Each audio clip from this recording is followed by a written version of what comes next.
Malayalam Bigg Boss season 8 ഏറെക്കുറെ നമ്മുടെ അടുത്തേക്ക് എത്താനായല്ലേ.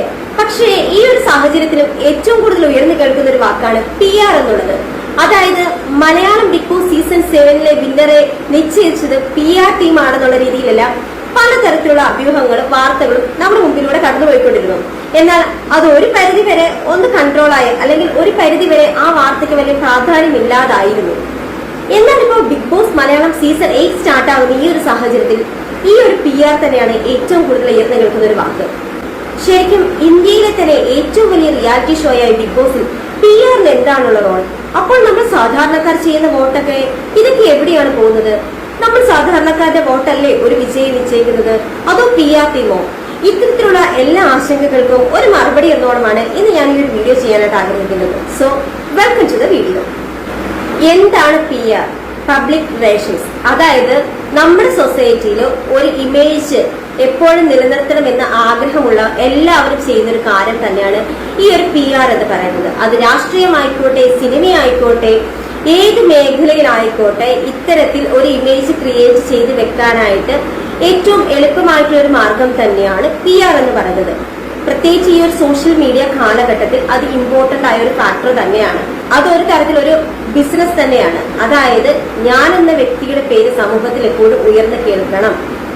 അത്തരത്തിൽ നെഗറ്റീവ് ആയിക്കോട്ടെ, പോസിറ്റീവ് ആയിക്കോട്ടെ, ഇതുപോലെ ആളുകളുടെ ഇടയിൽ സ്ഥാനം പിടിക്കുന്നതെല്ലാം ഈ ഇത്തരത്തിലുള്ള PR എന്ന് പറയുന്ന ഒരു പ്രവൃത്തിയിലൂടെ തന്നെയാണ്. ഈ ഒരു PR എങ്ങനെയാണ് ബിഗ് ബോസിൽ വർക്ക് ആവുന്നത് നമുക്ക് നോക്കാം.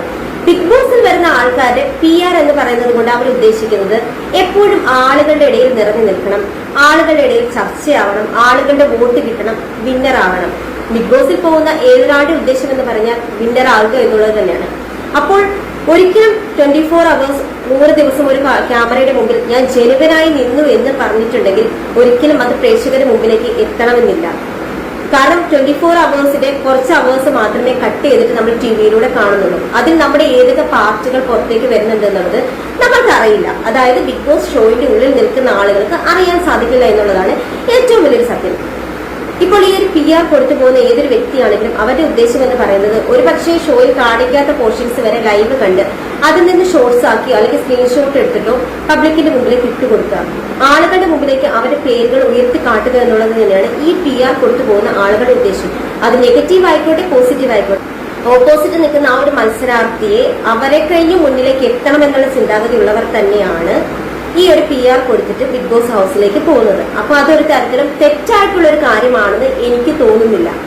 കാരണം ബിഗ് ബോസ് എന്ന് പറയുന്നത് ഇന്ത്യയിലെ തന്നെ ഏറ്റവും വലിയൊരു റിയാലിറ്റി ഷോയാണ്. ആ ഒരു റിയാലിറ്റി ഷോയിൽ തിളങ്ങി നിൽക്കണമെങ്കിൽ തീർച്ചയായും ഇനി ഇത്രയും കാലം നടന്നതുപോലെയല്ല, ഇതിനു മുമ്പുള്ള പല സീസണുകളിലും PR എന്താണെന്ന് അറിയാത്ത കുറെ ആളുകളുണ്ടായിരുന്നു.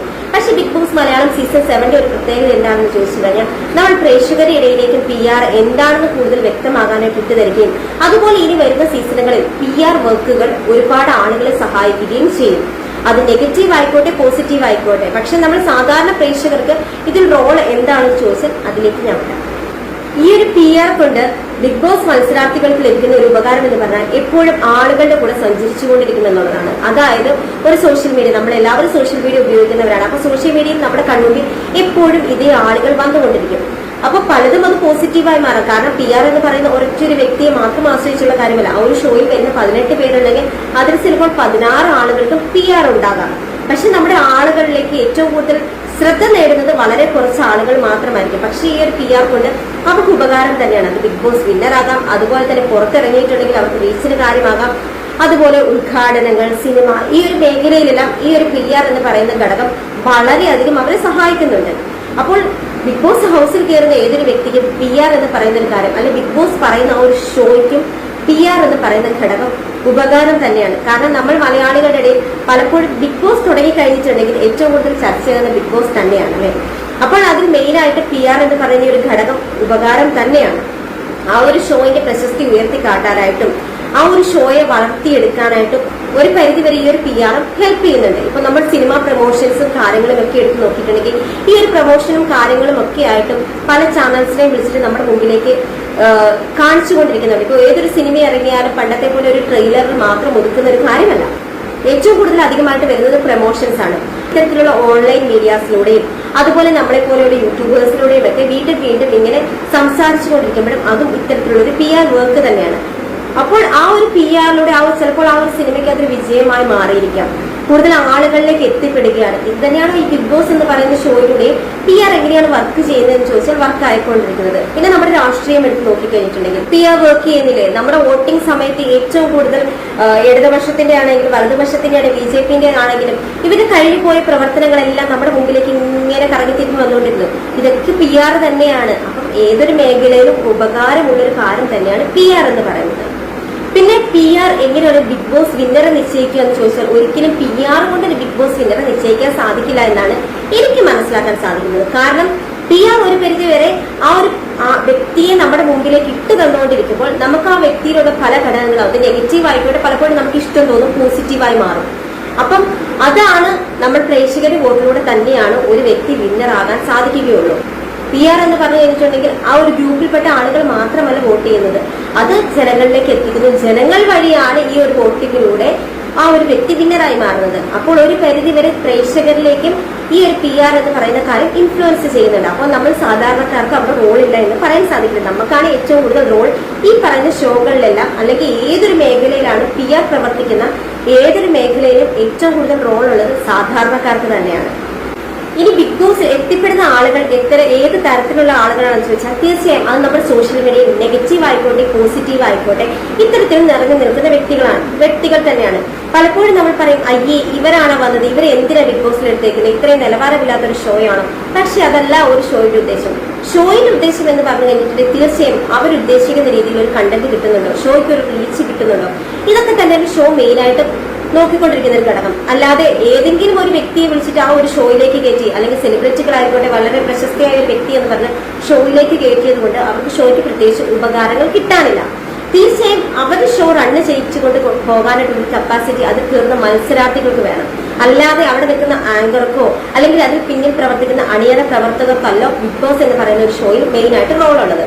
അതിൽ വരുന്ന മത്സരാർത്ഥികൾ ആരാണ്? അവർക്കാണ് ബിഗ് ബോസ് ഷോയെ മുന്നോട്ടേക്ക് നയിക്കാനായിട്ടുള്ള ഏറ്റവും കൂടുതൽ റോളും സാധ്യതയും ഉള്ളത്. അപ്പോൾ തീർച്ചയായും അതിന് ആപ്റ്റായിട്ടുള്ള വ്യക്തികളെ തന്നെയാണ് അവർ ബിഗ് ബോസ് ഷോയിലൂടെ തെരഞ്ഞെടുക്കുകയും ചെയ്യുന്നത്. അത് നെഗറ്റീവ് ഇമേജ് ഉള്ള ആളായിക്കോട്ടെ പോസിറ്റീവ് ഇമേജ് ഉള്ള ആളായിക്കോട്ടെ ഏത് തരത്തിലുള്ള ആളാണെങ്കിലും റീച്ചുള്ള വ്യക്തികളാണോ, ആളുകളുടെ സംസാര വിഷയമാകുന്ന ആളുകളാണോ, അവരെ തന്നെയാണ് തീർച്ചയായും ബിഗ് ബോസ് പോലെയുള്ള ഷോയിലേക്ക് ഏറ്റവും കൂടുതൽ അനുയോജ്യരായി തിരഞ്ഞെടുക്കുന്ന ആളുകൾ. അതിനു വേണ്ടിയിട്ട് പല കോമാളിത്തരങ്ങളും കാണിച്ചു കൂട്ടി എങ്ങനെയെങ്കിലും ആ ഒരു ഷോയിലേക്ക് എത്തിപ്പെടണമെന്ന ആഗ്രഹത്തോടെ കാണിച്ചു കൂട്ടുന്ന പലതരം പ്രവൃത്തികളും നമ്മൾ സോഷ്യൽ മീഡിയയിലൂടെ കാണാറുണ്ട്. ഇപ്പോൾ വരാനിരിക്കുന്ന Malayalam Bigg Boss season 8 PR എത്രത്തോളം വർക്ക് ആകുമെന്ന് ചോദിച്ചാൽ നമുക്ക് പറയാൻ സാധിക്കില്ല. കാരണം നമ്മൾ ആകാംക്ഷയോടെ കാത്തിരിക്കുന്ന അതായത് ഫസ്റ്റ് ബിഗ് ബോസ് വരുന്നത് പോലെ തന്നെ ആകാംക്ഷയോടെ കാത്തിരിക്കുന്ന ഒരു സീസൺ തന്നെയാണ് മലയാളം ബിഗ് ബോസ് സീസൺ 8 എന്ന് പറയുന്നത്. കാരണം ഒരുപാട് സെലിബ്രിറ്റികളുടെ കൂടെ തന്നെ ഒത്തിരിയേറെ സാധാരണക്കാർക്കും അവസരം കൊടുക്കുന്ന ഒരു ഷോയാണ് മലയാളം ബിഗ് ബോസ് സീസൺ 8 എന്ന് പറയുന്നത്. കാരണം അതിന്റെ ഒരു മിനി വേർഷനായ അഗ്നിപരീക്ഷ എന്ന് പറയുന്ന ഒരു ഷോയും ഇപ്രാവശ്യം നടക്കുന്നുണ്ട്. അതുകൊണ്ട് തന്നെ നമ്മുടെ ഇടയിലുള്ള എത്ര സാധാരണക്കാർ ഈ ഒരു ഷോയിൽ പങ്കെടുക്കുന്നുണ്ടോ എന്നുള്ളതോ അതൊന്നും നമുക്ക് അറിയാൻ സാധിക്കില്ല. അപ്പോൾ PR എന്ന് പറയുന്ന ഒരു ഘടകം സാധാരണക്കാർക്ക് എത്രത്തോളം വർക്കാവുമെന്ന് ചോദിച്ചാൽ നമുക്ക് പറയാൻ സാധിക്കില്ല. അപ്പോൾ തീർച്ചയായും ആളുകൾ കുറച്ചൊക്കെ ചർച്ച ചെയ്യുന്നുണ്ട് ഇപ്രാവശ്യം എത്രത്തോളം സാധാരണക്കാർ വരുന്നുണ്ട്, അവരെ നമ്മൾ സപ്പോർട്ട് ചെയ്യണം, അവരെ നമ്മൾ ഉയർത്തിക്കൊണ്ട് വരണം എന്നുള്ള രീതിയിലൊക്കെ പോസ്റ്റുകളും കാര്യങ്ങളും ഒക്കെ ഇപ്പൊ ഇങ്ങനെ ഉയർന്നു വന്നുകൊണ്ടിരിക്കുന്നത്. പക്ഷെ സെലിബ്രിറ്റികൾ തീർച്ചയായും അവരുടെ ഒരു പേര് ഉയർത്തി കാട്ടാൻ വേണ്ടിയിട്ട് ഈ PR സഹായം എപ്പോഴും തേടുന്നുണ്ടാവും. പക്ഷേ ബിഗ് ബോസിലേക്ക് വരുന്ന ഒരു പ്രത്യേകത എന്താണെന്ന് പറഞ്ഞാൽ ഏതൊരു സെലിബ്രിറ്റികളാണെങ്കിലും അവർ ആ ഒരു ഷോയിൽ പങ്കെടുക്കുന്നുണ്ട് എങ്കിൽ അവരുടെ പേരും കാര്യങ്ങളും അല്ലെങ്കിൽ ഞാൻ ഈ ഒരു ഷോയിൽ വരുന്നുണ്ട് എന്നുള്ള കാര്യങ്ങളൊന്നും ഒരിക്കലും പബ്ലിക് ആക്കാൻ പാടില്ല. അത് അവരുടെ റൂൾസിന്റെ ഭാഗമാണ്. അപ്പോൾ സ്വാഭാവികമായിട്ട് ഈ പ്രഡിക്ഷൻ ലിസ്റ്റും കാര്യങ്ങളും ഒക്കെ ചെയ്യുന്നവർ വഴിയാണ് ഈ PR ടീമുകളെല്ലാം ഇതിൽ ആരൊക്കെ പങ്കെടുക്കാൻ സാധ്യതയുണ്ട് എന്നുള്ള കാര്യം മനസ്സിലാക്കുന്നതും അതുവഴി ആയിരിക്കാം ഇവരെ സമീപിക്കുന്നത്. അല്ലെങ്കിൽ ഇവർ ഈ ഒരു ഷോയിൽ എത്തിപ്പെട്ടതിന് ശേഷം ആയിരിക്കാം അവരുടെ കുടുംബക്കാരുമായിട്ടൊക്കെ ആയിരിക്കാം PR ടീമുകൾ ഈ ഒരു ഷോയിലുള്ള മത്സരാർത്ഥികളുമായിട്ട് അവരുടെ കാര്യങ്ങളൊക്കെ ഇത്തരത്തിൽ പബ്ലിക്കിലേക്ക് ഇട്ടുകൊടുക്കുന്നത്. അത് ആ ഒരു രീതിയിലായിരിക്കാം പ്രവർത്തിക്കുന്നത്. കാരണം നമുക്ക് അതിനെക്കുറിച്ച് കൂടുതൽ ഡീറ്റെയിലും കാര്യങ്ങളും എനിക്കറിയില്ല, പേഴ്സണലി എനിക്കറിയില്ല. ഞാൻ മനസ്സിലാക്കിയ കാര്യങ്ങളുമായിട്ട് നിങ്ങളുമായിട്ട് ചർച്ച ചെയ്യാൻ ആഗ്രഹിക്കുന്നതും പറയുന്നതും.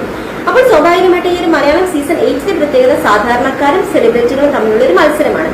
അപ്പോൾ ഇതിൽ PR എത്രത്തോളം വർക്ക് ആകുമെന്ന് നമുക്ക് കണ്ടറിയാം. കാരണം സാധാരണക്കാരാണോ വിജയിക്കുക, അല്ലെങ്കിൽ ഒരു പക്ഷെ PR എന്ന് പറയുന്ന ആ ഒരു ഘടകത്തിലൂടെ വരുന്ന സെലിബ്രിറ്റികളാണോ ഈ ഒരു സീസണിൽ വിന്നർ ആകുക എന്ന് കാണാനുള്ള ഒരു ആകാംക്ഷയിൽ തന്നെയാണ് ഞാനും ഇരിക്കുന്നത്, നിങ്ങളും ഉള്ളതെന്ന് എനിക്കറിയാം. അപ്പോൾ തീർച്ചയായും എന്റെ വീഡിയോ നിങ്ങൾക്ക് ഉപകാരപ്പെട്ടെങ്കിൽ നിങ്ങൾ ലൈക്ക് ചെയ്യുക, അതുപോലെ തന്നെ കമന്റ് ചെയ്യുക. നിങ്ങൾക്ക് ഇഷ്ടപ്പെട്ട് കഴിഞ്ഞാൽ എന്റെ ചാനലും കൂടി ഒന്ന് സബ്സ്ക്രൈബ് ചെയ്യുക. ഇനി ഇതുപോലെയുള്ള വീഡിയോകളുമായിട്ട് നമുക്ക് വീണ്ടും കണ്ടുമുട്ടാം. Bye bye, see U.